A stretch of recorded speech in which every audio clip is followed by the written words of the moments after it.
Sebagai salah satu sekolah yang memiliki kurikulum internasional, SMA Negeri Sumsel terus berupaya mencetak lulusan terbaiknya untuk melanjutkan kuliah ke perguruan tinggi terbaik, bahkan perguruan tinggi luar negeri juga menjadi sasaran para siswanya.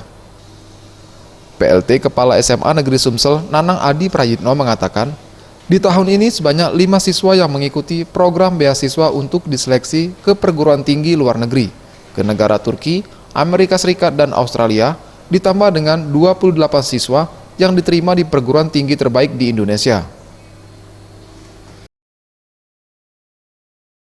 Kalau ke luar negeri kemana Pak? Ya, benar. Kalau ke luar negeri terakhir kami mendapatkan beasiswa ke Monash University.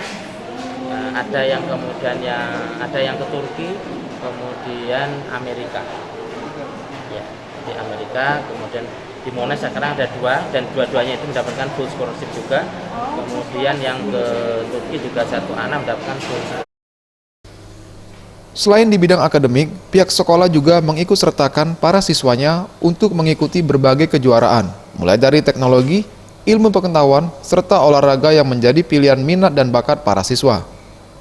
Tim Liputan, Sriwijaya TV.